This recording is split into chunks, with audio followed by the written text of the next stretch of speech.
What's happening, everybody? Welcome to Carolina Catching Cast. This is the very first episode. We got the one and only Kevin Hawkins on. Kevin, I appreciate you coming on tonight. It's an honor to be the first one on here. I don't know what to do. Hope I don't fumble it for you. No, I hope I don't fumble it for myself. I think everything's working right. If somebody wants to throw a comment on Facebook, see if those are going to come through or not. But I believe everything should be working like it is supposed to. Everything seems to be good on my end. But if you want to, go ahead and just introduce yourself, where you're from, kind of what you do for a living, and what got you into crappie fishing. I'm Kevin Hawkins. I'm here in the central part of North Carolina. We work for the state, been with them for 21 years. What got me into crappie fishing, coming through high school, I was big time into bass, loved bass fishing. And there was actually an older fella in church there, and he got so that his health wasn't good, and he couldn't go by himself, and he loved to crappie fish. And he just passed away like 2 months ago, so it's a little sentimental to recall this, but yeah, he got me into it.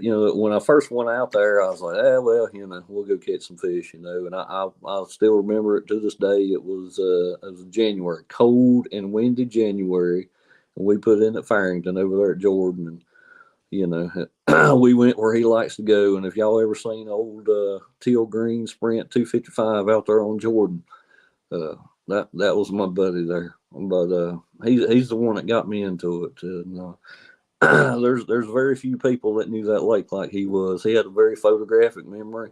We could be out, I mean, a long ways from anything. He'd be like, "Go a little left, go a little more, go a little more. You see it drop off right there."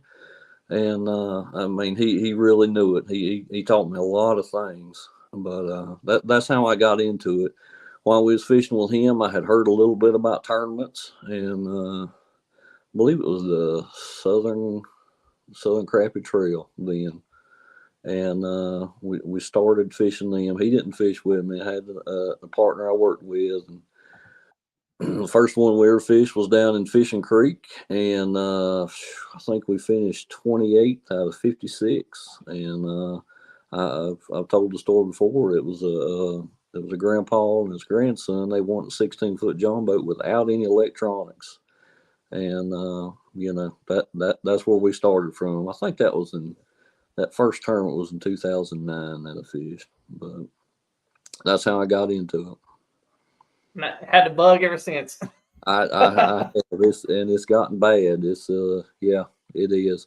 One thing, with tournament fishing, if you don't let it discourage you, man, alive, it'll really teach you and make you way better than you ever thought. Because if you're just out there having a good time, that's great, but you don't really have a bar.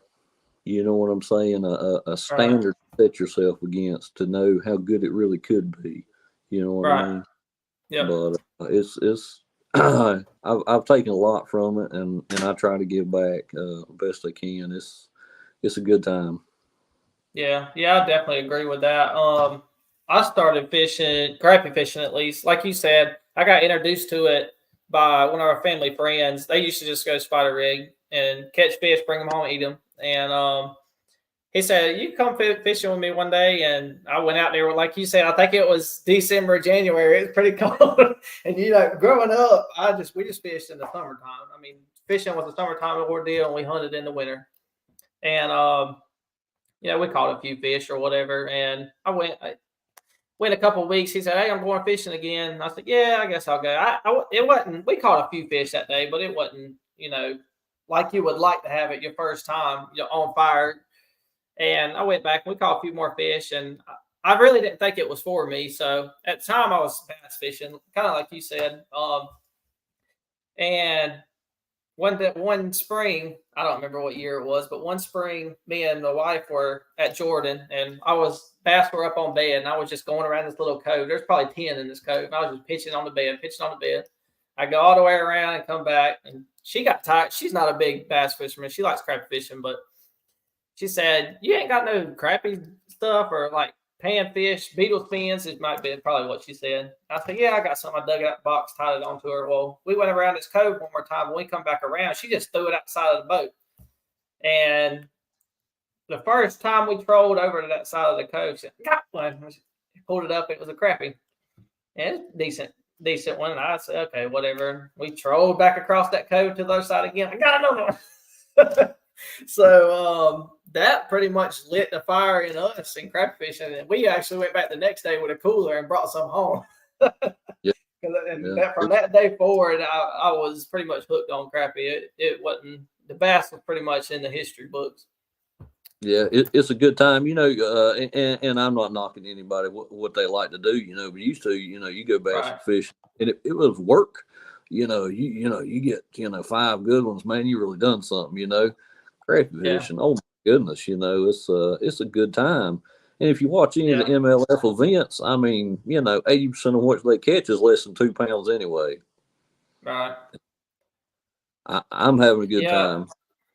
Yeah, up until, I fished Central Carolina all the tournaments last year except for the first one. And like you said a minute ago, it's fun to go fun fishing, but you don't realize how much you're missing out on learning until you start tournament fishing. And I learned more just last season, 5 or 6 tournaments or whatever, 5 or 6 months of fishing than I learned in several years of just going out fun fishing. Because the way even to this day, when I just go fun fishing, it's like now I know I need to be learning something, but back then it was just like I was just going through the motions, hoping that I would catch something. And now it's like every time you go, you're trying to break down something. That learning curve is shortened so much because, number one, you're going out there, you're excited about, you're anticipating, you're doing your very best. But then, the group of guys that you talk to or that you're around, you learn so much so fast. It's anything you do, it's nice to have somebody to, help you or show you. And everybody I feel with, no matter the skill level, you take something and you learn something from them. If it's nothing other than what not to do, Exactly. I mean, sometimes pre-fishing is, even though if you don't catch something, you're eliminating water in that sense. So you don't always have to. You hear the bass guys talk about it all the time. Oh, I caught 2 fish in 2 days of practice. Well, then they go and smash them in the tournament. Well, they knew where not to fish at that point. Exactly. I know. I've been talked to a lot. They'll be like, well, what did you do pre-fishing? I'm like, man, it was tough. But like I say, you eliminated stuff. You know what I mean? And you got a game plan together, and it worked out the next day. A lot of it is kind of rolling with the punches. You can go out there and I don't know how many times I've heard it. Oh man, I did this. The other day.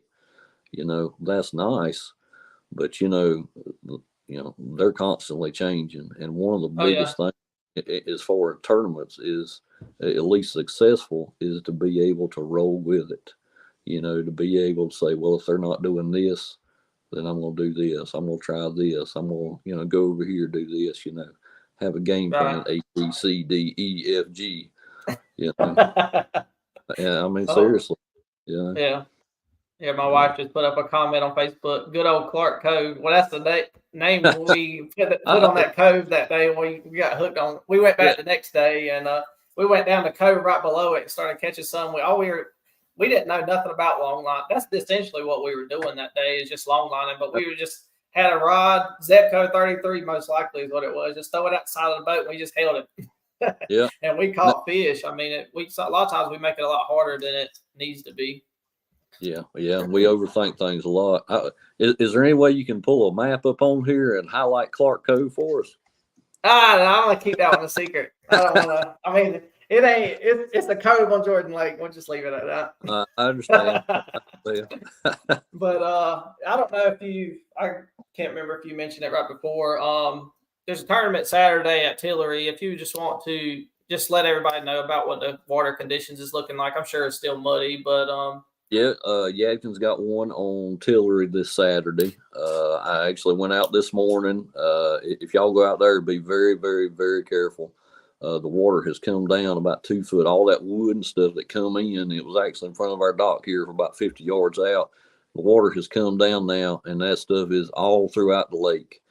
I idled a long ways today. I seen one other boat out there, and they're doing the same thing. I'm talking about big trees, logs. It's thick. It's trashy. Be careful. Seriously. Yeah. A lot of That's stuff like kind of why I wanted to highlight that. I figured there'd be stuff coming down the river, and yeah. I'm thinking about going.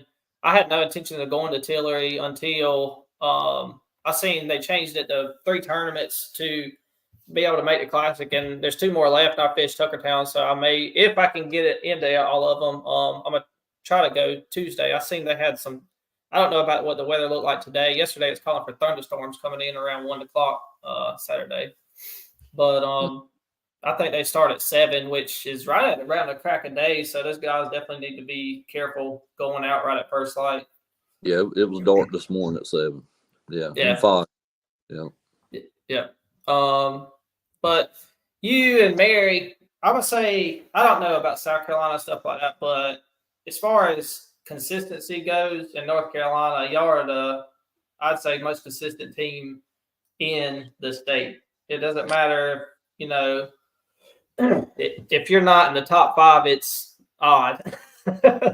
And, you'll see a lot of other people, they may be first one week, 10th the next week, kind of just all scattered out. But what brings y'all together besides being a husband and wife of many years? What brings it together in the boat to help y'all be so consistent? Well, that's I don't know that it gets brought together in the boat, because if you ever get close to us, it's not always smooth sailing out there. Yeah. We probably fuss and fight with each other more out in the boat than we do any other time, because we're both competitors. Mary wants to win. I want to win. And I'll say one thing that she does is that she does motivate me. She drives, and she's getting better with that net. And she put some fish in the boat as well. But as far as us coming together, I mean, what can be better than fishing out there with your best friend? Even if you have a bad day, you know what I mean. Right. At least you're sharing it. They say when you get married, to the right one, your joys are doubled and your sorrows are halved. And I believe that. And I'm glad that she does fish with me. I'm very blessed that she does. We have a lot of days out there where she probably wants me to put her on the bank somewhere, but she keeps coming back out there, even though she has sworn before in that boat she would never get back in it. She keeps coming back. Yeah. It's the same way with me and my wife. Like, I put a video up of us fishing at High Rock, and there was a lot of deleted scenes from that. But it's just she doesn't like. Well, she's not a big fan of live scope. She likes to fish, and if you're casting the one fish and don't let your jig get too low and stuff like that. I mean, but she can run. Now, if she runs a troll, she can run the trolling motor by herself and catch the fish a lot easier than her just doing the casting. And she's actually on that video doing that right by herself one time. And I'm kind of the same way. I'm in control of everything. I think that's what helped her, like on that one fish too. And I was standing back behind her, let her do her thing. And it probably takes a little bit of that pressure off of you when you're in control of everything on her side of things. Yeah, with Mary, I'll see her bait or whatever, and I'll be like, keep it a little higher, keep it a little higher. She's like, just shut up and let me fish. You know what I'm saying? I'm just trying to help you, Yeah. But, go left. That's right. Yeah, a little clip of what we do out there, So yeah. So don't think it's all peaches and cream, and we're just slaying biggins out there all the time. Yeah. It's not. Yeah. No, I got you 100% on that. It's basically the same thing. If she liked colder weather, I think she'd go with me a lot more. But that's what I said at tournament Saturday. If it's below 50, it's not really for her. Yeah. Which I don't blame her. I mean, it does really get. Saturday was miserable, and I know y'all down at Lake Wiley, then that rain and stuff. I'm sure that was miserable too. At Harris with the cold, we had on our Arctic Armor suits. Mary said her toes got a little cold, and I think my fingertips there at one time, when the wind first got up good that morning, they got a little cool. Hmm. But as far as body wise, I mean, we were fine. We were dressed for it. We knew Yeah, what was, you know. I didn't think it yeah, was that. I wish the fish had bit better all day instead of just that morning. I think you'd seen some real weights then. right. Uh, Yeah, I was good. Warmth wise, I was good. It was just I hate fishing with gloves on, and I had no choice. About 15 minutes into that morning, my hands felt like they were literally getting stung by bees because yeah, it was just I I had no choice but to fish with gloves. But I mean, I was fine. Put the gloves on. My feet never got cold or nothing. I just had layers on. I don't have a real big suit. I think Justin said he's got a striker suit. mm, Um, and I've actually thought about getting one of those ice float suits just in case you were to fall out of the boat. I mean, and 90% of the time I'm fishing by myself. So the safety aspect of fishing in the winter, I've really slowed myself down as far as moving yeah. around the boat. Like in the wind the other day, if I took a step, I always made sure I was holding on to the seat or going to the console and grabbing something because one little fall, it's not worth saving 15 seconds when you could just take a little bit extra time and just to be on the safe side of things. That's true. That one thing about those Arctic Armor, and we're not sponsored by them or anything like that. We bought them and use them. That's it. But they float as well. In fact, they're the original floating suit. But I we've got had you. our, I think, man, probably 2012, 14, somewhere in there. And they've been great to us. Same suit, works fine. I've Yeah. never tested out the floatability though, and hope I never do. But Might have to be a summer ordeal just to test it out. nah, they are really good suits. A friend of mine, he had one. I want to say it was like 32, 34 one morning. He had on a shorts and a t-shirt, and he was sweating in his. I mean, Hmm. it's not something you break out in just any weather. But Right. Speaking of hair, is how did y'all have a certain color that y'all were having to use, or was it just constantly switching up? And I know to me it seems like even pre-fishing, I wouldn't say the water was muddy, but it wasn't clear either. And it's like sometimes they would see it a foot above them. Sometimes you have to put it on their nose to get them to react. I never could get like a solid pattern to get them to bite it. what we were doing, I was using a purple and chartreuse, and then the chartreuse and white, and you had to put it on them, I got you. and I mean, with the wind blowing, it was a little breezy to start with, and then it got flat out windy there. Yeah. But you would see the fish, and you had to drop it down. I could not catch him casting. I had to sit over top of his head and hold it there, and with the boat, the wind moving, I don't know if the fish is moving or whatever. You got a lot of stuff going on, and a Right. lot of it's easy to get frustrated. But like, well, that's close enough, da da da. No, you got to get that bait as bright as you can on top of that fish that's as bright as you can, before Hmm. you give up on him. And I was just talking to Justin here a little while ago. I said, I pitched 10, 15 times on some of those fish, just trying. Yeah. Especially if it looks like one you need, I'm going to spend the time on it. And then that Yeah. is one thing, with Mary, we're look at fish, and she helps me, judge size. Because sometimes I get a little, I just like to catch fish, and she'll be like, I don't think we need that one. I don't think we need that one. But at the same Yeah. time, with that last scope, you can't always 100% tell. Because we had one, man, I would, he looked like he was 2.5, and I think he was the smallest fish of the day, honestly. Yeah. He sure fooled me, because when he finally bit and I set the hook, I was very excited.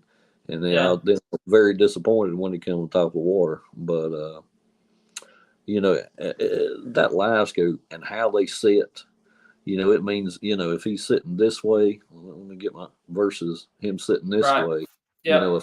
affects that return. Hmm. But we about to delve into a whole nother can of worms there. I'll try to stick with Harris. But that's basically what we did, man. We just put our heads down, and we fished for the fish we saw. I don't think we caught a weigh-in fish after 11, and I don't believe it was so much the wind as it was. There was a shad line. If you hadn't been to Harris, Hard one.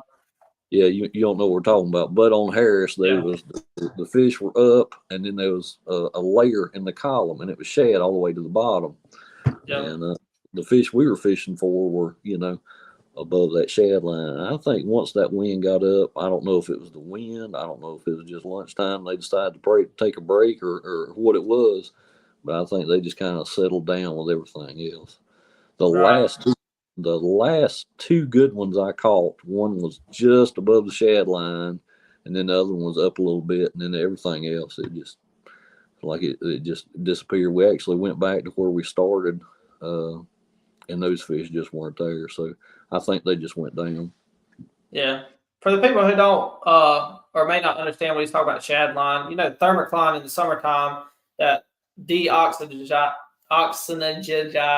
water is somewhat the same thing, but there was just a solid line, and then it would be shad underneath it, and then the fish who are somewhat active would be over top of them. That's right. That's what he's saying about shad line. You see that a lot in dirtier water. In clear water, you usually don't see a defined line like that, but that's something you see in dirtier water.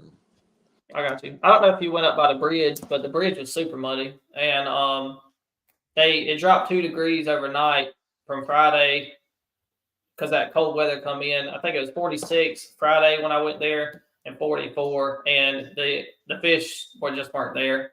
I caught several good fish there Friday, and I didn't see any. I didn't spend much time. But the fish you did see in that dirty water, that if you could get them to see their bait, they would immediately drop down and hit it. And there wasn't no finessing them. Yeah, I guess because I don't know, there wasn't as much bait back there, so I'm guessing hey, I'm hungry. I'm gonna go ahead and get this while it's sitting over top of me.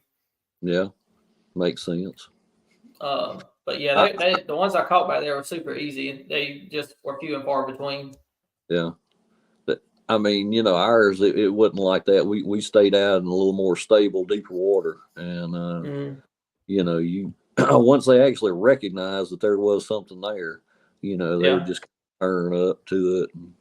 And then you'd feel just the slightest little bump. But, I got you. They weren't aggressive towards it. No.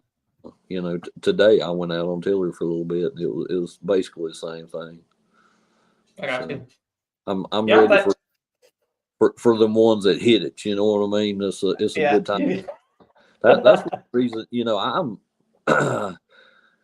I'm kind of old school fishing. I'm live scooping. It's not. I didn't start out in it. I like the long line. I like the tight line. But Mary loved the bass fish because she could feel the bite. And a lot of old school crappie fishing, your rod holder is sitting in the holder, and you're just watching. For the bite. And that's one thing she does really enjoy the live scoop because you can feel them. Yeah. But it was a very, very light bite at Harris and today as well. Yeah. I think some of that too is, speaking of a light bite, it could have been a condition thing, but just my opinion, like you said, there's so much shad around. It's like, just say your bait's a shad and he comes up to get it. It's like if it runs away, he doesn't matter. All he's got to do is drop down 3 feet and open his mouth, and he'll get it 100.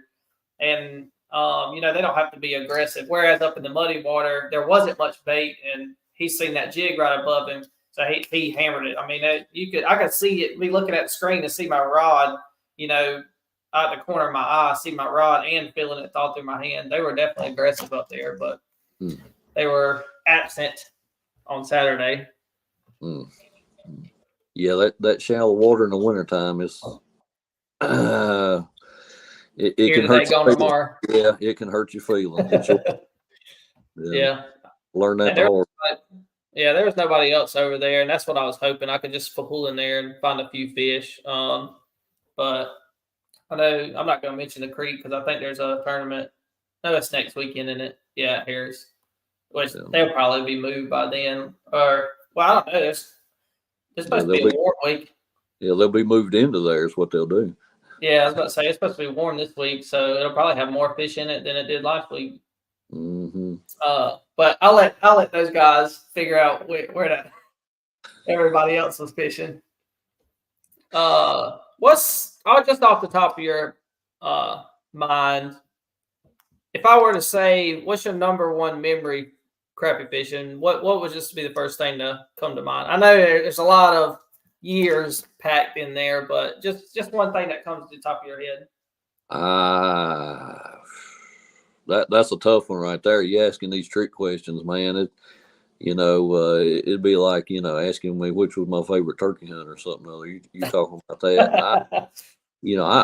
I don't know. I got a couple of them that come to mind. One of the ones, me and McGirt, we were in the Crappie Masters down in Greenwood, and we started in the back of this little pocket here, and man, we were flat killing them. I'm talking about big fish as fast as you possibly can. I mean, we're hitting each other with the net, the butts of the rod. We're long lining. You're talking about 18, 20-foot poles. A 14-foot net. It's chaos in there, but it was a good Yeah. time. That was a really good time. Another one that comes to mind, I guess it was last year in Hawkins Championship. It was windy. I'm talking about 20-mile-an-hour straight blow. And I had found these fish for a while, and I just kind of kept a check on them, and they were there. And we start off that morning, the boat won't start. So I'm back there piddling and getting it together, you know what I mean? Got a late start. We go out there, it's white cap, and I'm in the front of the boat. And we had to work for each and every one of them. And we knew about what it was going to take. And when we finally got that last one in at like 150, I mean, we hugged out there. You know what I'm saying? We didn't win it. We come close, but we had a goal and we made it. And that was a good time. Anytime you work for something, I mean, really work for it and you accomplish it. You know what I'm saying? You can't be a loser at that at any time. Right. But yeah, that's two just off the top of my head. I mean, we can sit here and talk, and I can go over there and look at the wall of plaques, and bring back memories. And Right. I've had a lot of good times, and I've had some. We talked earlier about tournaments, and not getting discouraged or whatever. That is forever good time. I've had some where I come back from fishing, I don't want to fish for a couple of weeks. You're just like, ugh. Like, man, what was going on there? But that was, and this past June I caught that 312. And my buddy Jeff was with me on that. That was a really good time right there, and to have him with me. And while we were out there on the lake, we called Bucky, the fella we was talking about. They got me into fishing. We were all friends or whatever. And we was talking. That was a good time as well. That was. Yeah, I wish he could have been out there for that one. Yeah, for sure. I know, like you said, having a bad tournament or just even going and getting skunked. It doesn't happen that much now that we have the technology we do, but for me, it definitely used to happen a lot. And because I had a little 5-inch down imaging unit whenever I first started. You can't see much on those things, and especially being new to the sport, I didn't really. I said, I guess that's a fish. I guess that's another fish. So I'm just trying to learn on the go, and it can definitely be discouraging. I know we fished one of Rod's tournaments. Let's see, the first year I fished just one of his tournaments when I was starting to dabble in it, and I did pretty good on it and got 5th place. I thought I was hot stuff. 25 boats showed up. I got 5th place. I took home $40, enough for my minutes and gas that day. Right. And I went to the next one. I got absolutely whooped. And like you said, I still weighed in my fish, but once you realize you got humbled real quick, and that took a little bit of pride out of me. I was thinking I was kind of doing something, and I didn't fish anymore the rest of the year. Which if I would have kept fishing, that I would have just had a little bit more knowledge than I have now. And I would basically, like you said, you go a week or two, I don't even want to go anymore. Then your freezer gets low, so I need some more fish for the freezer. That's what it used to be back then. But the next season rolled around. I fished his first tournament. I did okay. I went to the second one, and Amanda actually fished with me that day. And I didn't know. We were fishing at Jordan, And come time to weigh in, we had 2 fish. That was it. Which we finally made a move about 2 hours left in the day and started catching a few. And they were all at 10-inch limit at Jordan at the time. They were all shorts, and we caught a couple more, I think. And right about 15, 20 minutes before we had the lines out, she said, "I don't want to go to weigh in." I said, "We ain't got nothing to weigh in, no." So we just kept fishing to that evening. And looking back now,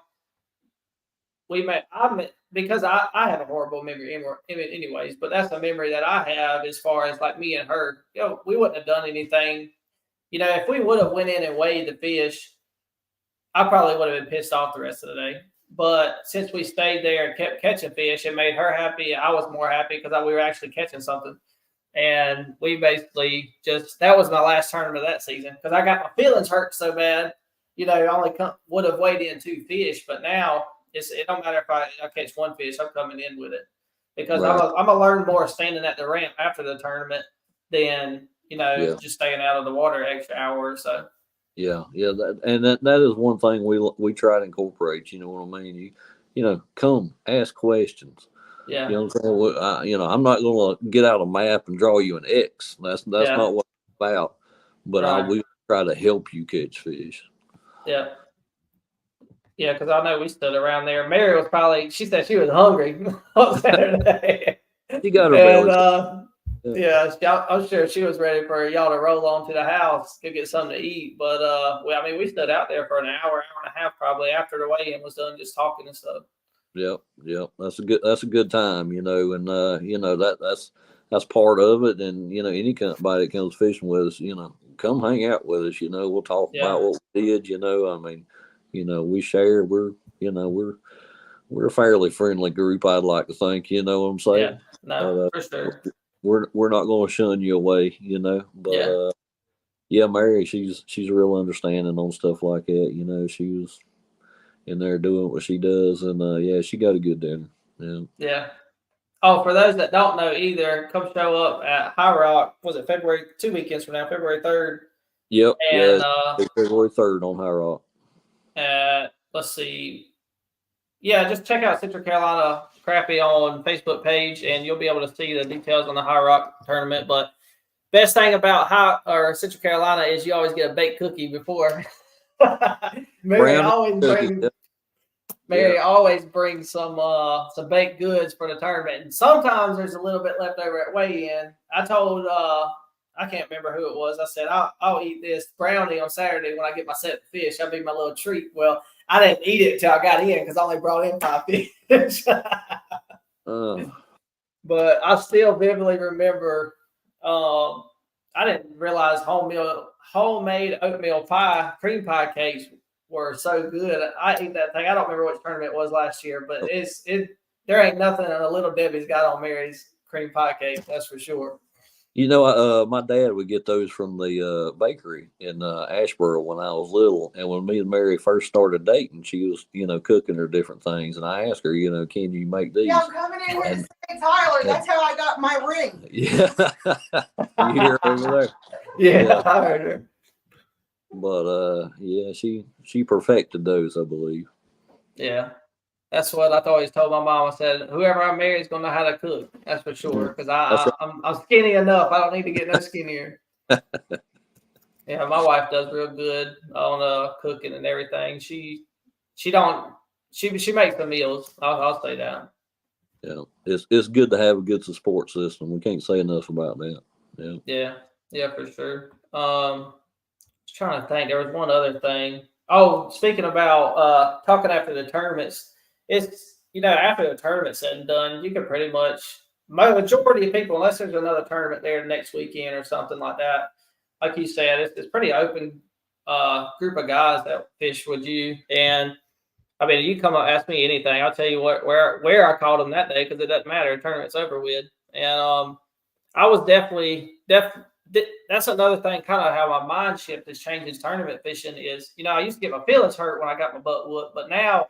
Like I told my wife when I got home Saturday, or it might have been Justin, I can't remember which. She said Justin's my boyfriend because we talk so much on Facebook. I felt like I was mad at the fish. I wanted to go back like even harder, and because they, I didn't catch them, and used to it would have been like, oh, I'll just take next weekend off. I'll just do whatever, and Yeah, you kind of got to bounce back harder after a hard tournament. that's right. That's the right attitude to have. I got to figure them out. Not Right. woe is me. Don't do that. You're not a competitor. Right. That's not a winning attitude. Point blank. Yeah. Go out there and figure it out. And if you don't, get it the next time. You can't give up at it. If you don't let it beat you down, it will make you so much better. That's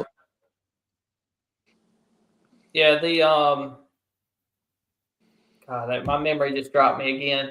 I wish I had the memory of my wife. I was like, because she don't remember it. She don't forget anything. It was something about. I was planning on Saturday pre-fishing for High Rock because I hadn't been up there since last May when we went on vacation, I think. right. And I mean, I know generally about where the fish should be. Now, where the big fish would be, that's a mystery to everyone. But I was thinking about going pre-fishing Saturday, but then it's like we're getting into that time of year where it's starting to maybe warm up. Days are getting slowly a little bit longer, and where you find fish today, they're probably not going to be there tomorrow. So that's another reason why I kind of thought fishing Tillery, even though with no pre-practice, I just go jump in, put the trolling motor on high, and try to cover some water. But even by not pre-fishing Tillery, they should be roughly, I'm guessing, in the same areas. I think it was either last February, I think, when we had it for Central Carolina, if I remember right, it was February. Yeah, it was in February. Yep, it was our last regular season tournament last year. Yeah, so that was my game plan, just get roughly in those same areas, put the trolling motor and just cover water. But I feel like, especially with all this rain that's been coming in and stuff like that, if I were to pre-fish for High Rock this weekend, 2 weekends from now, it's a gamble if they'd even be there. So I might as well just go jump in another tournament. I don't know if the weather's changed at all for Saturday or not, if it's got better or worse, but that's kind of my game plan now, just to go to Tillery on Saturday. Sounds good. We'll see you out there. Speaking of weather, I might look it up now, let you know what it's looking like on top of your head. Yeah, let's. I think I seen the last I seen the rain was going to hold off till the end of it, but it also said it wasn't going to be as bad as it was today, and it poured. It poured today. Okay, yeah, we just got a light mist here all day. We hadn't got a real rain at all here at the house. No, it poured. I got you. Right, get this little thing here. But let's see. Let's see. What's one thing I'm looking over here at my notes because my memory is so terrible. And I know it's been slow, I think, for everyone tournament wise this year. But how, in your opinion, how do we grow the sport as far as tournament wise? Is it doing a couple free get together events, just to kind of introduce people to it, introduce them to the atmosphere after the tournament, the hanging out, the knowledge sharing? Is it that type of thing? Is it? I mean, what do you think as far as that goes? Tyler, I'm not 100% on that. It's I've talked to some of the guys that have run the trails before. I know Ed Duke when he run it. He'd had 50, 60 boats. They actually you had to qualify for the championship. They had so many in regular season, they would only let them go to the championship. That's right. And man, you would love that. But I think it was honestly, from my point of view, is that I think back then everyone felt like they had the same equal opportunity. Right. And I think you get into right now of, it's it's turned into such an electronics game, right, that people don't feel that way anymore. That's probably one of my biggest things, kind of against the scope is that Right. it has kind of turned that into it. Now, Yeah, I guess. we are where we are, though. It is what it is, and I don't see you turning back from that because at the same time we have the traditional division in the Central Carolina Crab Trail, and nobody wants to really come fish it. So Right. I'm not sure what the answer is there. I guess everybody, you want to compete at the highest level, so you're not going to enter a lesser level, I guess you would say. Right. So there's that. But as far as getting more people to come out, I mean, I'm we have a pile of trails in North Mhm. Carolina. I mean, seriously. Right. You got the there's one towards the coast, Albemarle. Tomorrow. You got Central. You got the Western. That's 4 trails in one state. And Big Uh, Eye. yeah, that's right. Yeah, and Big Eye. That's right. And then you got the South Carolina Association down there, and and we're very blessed because when I started, it was basically one, and you look forward to it or whatever. I don't know if maybe we have so many where it's not gung ho for one, like it used to be where you just had one a month and everybody's excited. I'm not Right. sure. Right. Uh, I don't know what to say. I got my wife over here There's a interrupting. question. Y'all aren't reading comments. And Yeah, everybody. Yeah. Sure. do you see this question here, Tyler? And The Is one it that hard? Rodney put up. Yes. And Yeah. everybody wants y'all to answer this question. All right. Yeah, I had just seen it. I have to split back to Facebook to see it. Right before you said that, I had pulled Facebook up. Okay. Rodney. I just want to make sure y'all seen it. Yeah. There's my It's fishing part. Rodney said, "Is it harder to catch fish in muddy water or 38 to 40-degree water?" So Well, the rule of thumb is cold, muddy water is supposed to be the hardest, but I disagree with that. I'll take muddy water over anything, and right. temperature wise, I mean, you need to clarify if that 38 to 40 is clear or muddy. I'll take, I like my water to have some color in it, and I would Right. personally rather have cold water than hot water. So, I got you. Yeah, yeah. Rodney, if you want to clarify, I'm thinking he would say, would you rather choose muddy water or 38 to 40-degree, just like a normal color lake water? Which normal color lake water from High Rock to Jordan to Harris is debating. That's a huge difference. That just depends on the body of water you're going to be on. Exactly. Probably my toughest is hot, clear water. In the summertime, and you're on a clear water lake where you can see down 5-6 foot. Absolutely. That's tough fishing right there. Yeah, I know. Go ahead. You got to really downsize and be holding your mouth right to catch those fish. You really Go to bathing in the middle of summer. They'll humble you when we haven't had any rain for weeks. Yeah. If I tell you what, you want to talk about a tough one. Our first one on Tillery in September, that was very tough. It was. I mean, you could look at the weights and see what won it, how tough it was. But, Yeah. At the same time, we're all fishing the same lake, and at the same time, and those tough ones to me will make you better than the easy ones will. Right, for sure. If it was easy, everybody'd be doing it. That's why you'll see such an influx of crappie fishermen in the wintertime to the spring. It's easier then. Mm-hmm. So, you can go. You go out there in June and July and see how many crappie fishermen you see. Not many. You're gonna see a lot of wake boats, which is probably a problem y'all had on Tillery. Yeah, we had wake boats and jet ski gangs. Yeah. Peter said the problem with trails is there's too many trails out there. Some people like myself can only commit to a weekend or two a month and must pick your battles on which to fish. I definitely agree with that.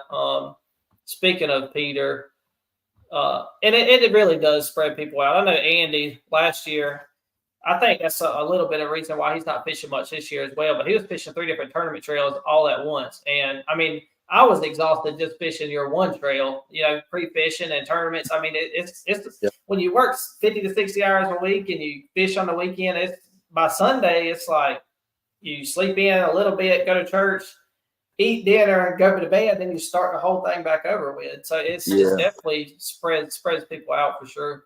It does, and honestly, I've told several people here in the last couple of months, I believe I'm about as busy as I've ever been. With fishing, work gets in the way a lot of fun. Right. And, we got a little jig time going on over here. And you can tell, when everybody's crappie fishing. I have no idea the orders I sent out in December. It was a bunch. But, I guess deer season was winding down and people were jumping back in, and quite a few of them were from bass guys around the Jordan Harris area. Right. But I'm surprised we don't get more of those to come into the tournament scene. Especially with the bass guys. Yeah, now the live scope's there. It's a more active way of fishing, and I figured they would take to it more. One of the stereotypes with crappie fishing is, some old guys in a john boat catching, fish the size of your hand. Yeah. And if you'll come to some of these weigh-ins, you'll see that's not it. The very first one we ever fished down there in Fishing Creek, South Carolina, that's kind of what we thought it was going to be. Yeah. And I mean, we were in a little aluminum boat, and man, we pulled up. Have mercy! I didn't realize people were so serious about crappie fishing. Man, we were out of place. But that's one of those things I keep going back to. Growing and learning, and you just don't realize. Right. But, yeah, it used to be 4 or 5 years ago. It was people giving you weird stares going down the highway because you got rod holders mounted all over the boat. And now it's you got weird stares and, hey man, what's those trolling motors on the back of your boat? What are those for? Those to push the boat so you can troll. And it's like it seems like it's ever changing. And but I believe to an extent the technology is keeping people out of it as well. But going back to last year. And Peter, I mean, they won Baden and didn't even have live scope at the time. So people, if there's anybody watching this, you don't have to have live scope. It's going to be a little bit dependent on time of year. But, I mean, Peter, I think they waxed us that day at Baden. And I can't remember if that was the only one or if there was another one that was won last year without live scope. I'm not 100% sure. But I know for sure Baden, they definitely beat us. So if anybody's out there watching this, You to get into the tournament scene, you don't have to have live scope. You don't, especially in the summertime. If you got down imaging, you can mark the brush piles. All you got to do is stumble across one or two of the brush piles that's holding the right fish. And you get lucky. And they just walked in the door. He's gonna be loud if he comes in here. But yeah, you just coming out. I mean, you're gonna learn a lot. You're gonna meet some good people. And I mean, I met you not last year, but the season October before. I met Kevin, Stacy, Cal, Justin, just a lot of people in it. A year and a half, and it's just a good time. I mean, I don't know any other way to put it. That's exactly what I talk about. Just come out here and do it, and you'll grow. You know what I'm saying? Yeah. And you can sit down here along with people. I've made a lot of good friends. Fishing. Sure have. And hopefully make some more, Yep. Rodney's going back to his question. He said he fished Oak Hollow Tuesday. The water was muddy and 38 degrees. We did catch 4 fish, but it took 4 hours. Laugh out loud. Yeah, it's definitely it can be difficult. That's the rule of thumb is cold, muddy water tends to be the most tricky. Rodney, how were you fishing? Did you have live scope, or what were you trying to do there? If you don't mind responding back. I'll keep my eye on it.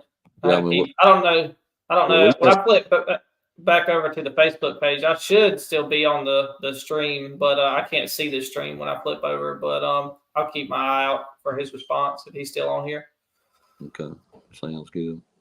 Yeah, we can have a question and answer. I don't mind. Getting into, we talked about this the other night, and I just want to kind of spread the message, and I'm put this toward the end of the show for a reason, because some people don't really believe in Christ, and I'm not trying to push anyone out, but what we're about to talk about isn't the Bible. It isn't about, the word. It's about believing or not believing. And if you don't believe, that's totally fine. Because, Father's Day last year, my wife got me to go to church, and I've completely changed, I think, in myself, just not even in less than a year. And all you have to do, it's definitely not overnight. Kind of just straight up, like a year ago, I didn't really believe in God, and He's in your life every day. And I still don't read the Bible every day. I'm not, I'm not even walking up a step yet. I'm still crawling to try to learn this stuff. It's a lot, but if He does stuff in your life every day, whether you realize it or not. I actually heard a song on the radio today. I don't remember the name of it, but it was basically saying how the guy was so grateful for being alive. The guy was so grateful that he got 3 green lights in a row so he could get home to his family sooner. And, we don't, until you open your mindset about life, you really don't see it. And if you want to tell that story about just something that happened to you in your life, and that really shows you that God is real and He's here with us today. I think a lot of people, hopefully my viewers don't drop off. I don't think they will. We got a good group of people here, but we got 20 people who show right now. But if you want to just tell them that story, it really opened my eyes as well. Well, I believe when the good Lord does something for you, you got to tell about it. You got to give Him the praise for it. And back in 2016, I was down in Florida doing my favorite thing to do. I was sitting against a pine tree calling to a longbeard, and he was gobbling good. And long story short, I called to him a little bit, and I didn't hear anything. And I turned and I set my call down, and when I set my call down, just this loud rush of air in the side of my head hurt really bad. And a guy had snuck up behind me, and apparently he thought I looked like a turkey, and he shot me in the side of the head coming this way. I believe there was 31 in there come up through here. And at the time, I didn't know what was hit, cut, shot, nothing. I just knew the blood was as thick as oil. And the guy rushed me to the hospital, and we got in there, and I'm trying to get to call my wife, and they're trying to get me in there to do a scan. And you could kind of see, this was before Corona and all that mess, but they had the mask on, because we were in there, and you could see fear in their eyes, and I know I was scared. They go back in there, they do their scan, and they push me out, and they're moving a lot slower, and I'm hurry up and get me back here. And anyways, doctor come in there, he's an older doctor, and he asked me, he said, "Son," he said, "do you believe in Jesus?" I said, "Well, yes, sir, I do, And he said, "Well," he said, yeah, I forget the exact number of years, but it was long. It was well into the 30s. He said, "I've been doing this a while." He said, "Every now and then," he said, "I see things that reaffirm my faith." He said, "On that scan," he said, "it's the perfect image of a hand laid on the side of your head." He said, protecting all the vitals." And he talked about how when the pellets come through, they went between all the nerves. Nerves apparently come down your face, and they branch out and branch out. They went perfectly between those. They stopped just short of my sinus cavity. It actually cracked my skull here, but he said it did not penetrate. He said another pound of pressure and it would have penetrated. It didn't. It went above and below my eye. It didn't go in my ear. It went around it. I still got 23 in there now. But anyways, it's the good Lord looks after you. That's not just coincidence like that. And that's your heavenly Father up there. You talk to him. It's just like your daddy. He wants nothing but good for you. It's while I'm fishing, I talk to him. When I'm hunting, I talk to him. When I'm going down the road, I talk to him. At work, it's kind of a dangerous thing at times. You just talk to him, Right. and I can tell you, he's 100% real. And if you don't know him, you need to. Yeah, I definitely believe in that. And That's another thing my wife told me is she's the one that introduced me to all this, and she was basically like, if you have a thought in the middle of the day, just pray to him. It don't have to be but 20, 30 seconds. But That's like right. I think last week at work, I was just going down the road. I mean, those that don't know, I'm a truck driver, hauling gas and propane, so I spend a lot of time on the road. I'm home every night, luckily, thankfully for that. But I mean, I just was going down the road and looked out my left window, and there's this beautiful sunrise. And I just thanked him for allowing me to see another day, and for a thankful family. And I mean, that was pretty much it. It doesn't have to be much. You don't have to come home, read the Bible for 2 hours and stuff like that. It could just be the little things, and he definitely hears you for sure. That's right. Yes, man, I would. We could open up. We'd need another hour. I don't want to get preaching, but yeah, he's really been good to me. He sure has. Yeah. Let's see. I don't think Rodney said he was dead sticking.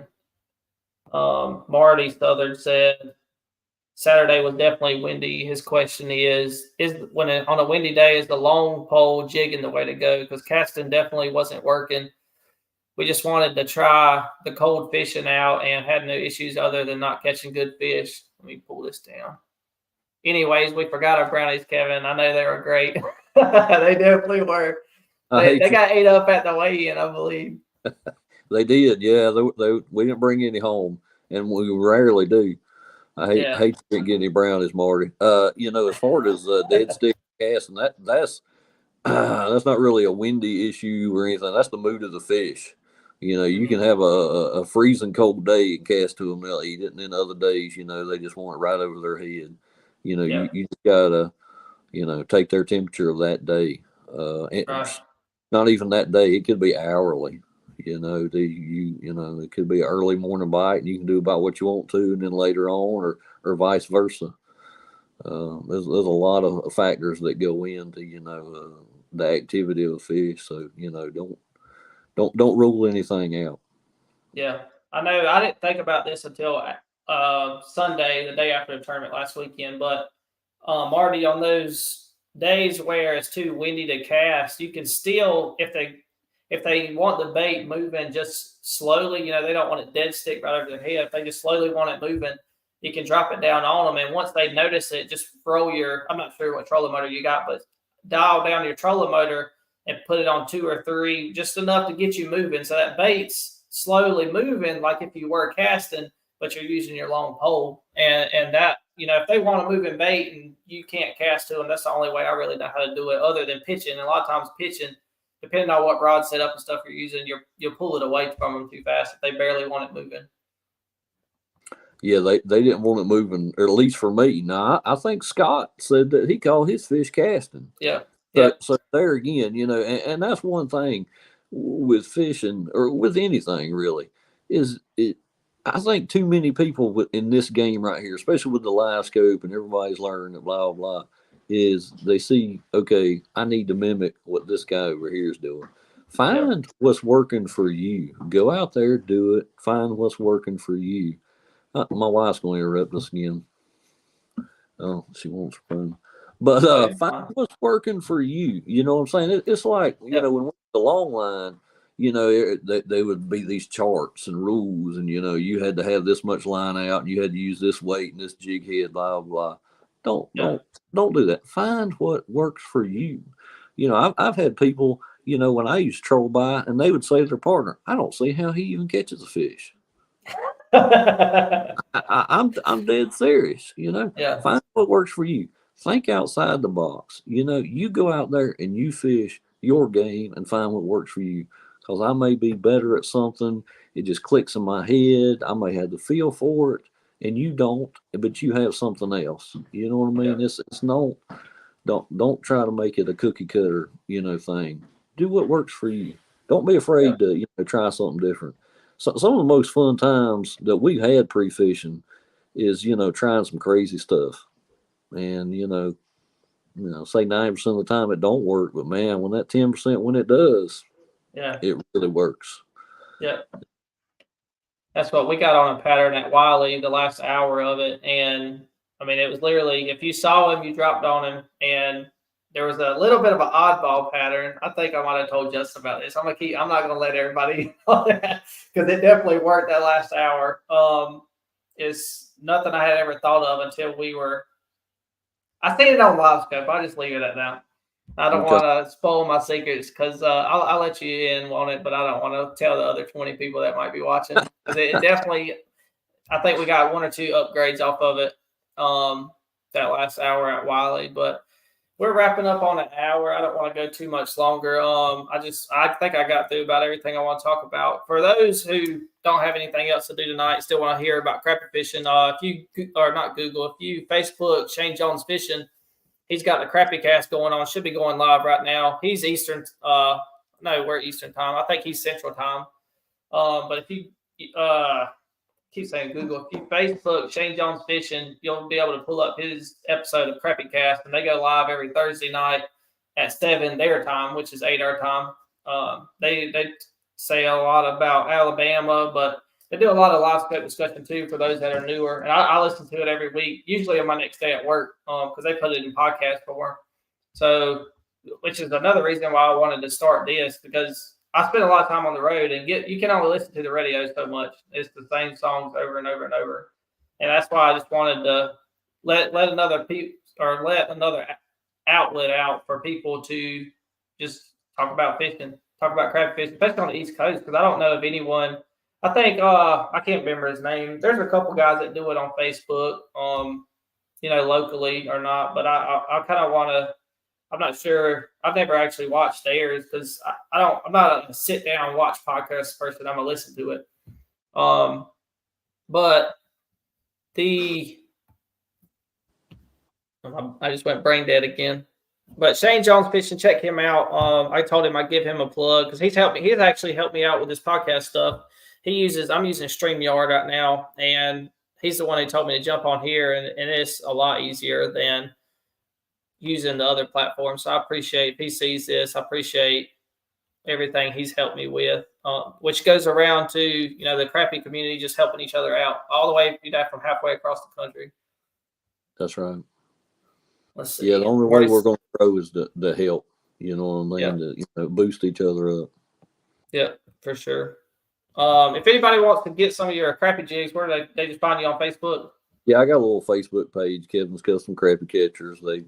They might not be the prettiest thing out there, but the fish like them. I'll put it that way. Yeah, hey, that's all that matters. Yeah, and I ain't trying to brag here, but I think it might be the winningest bait in the Carolinas in the last couple of years. What do you think? Probably so. Probably so. But Barry will probably say the same. Oh yeah.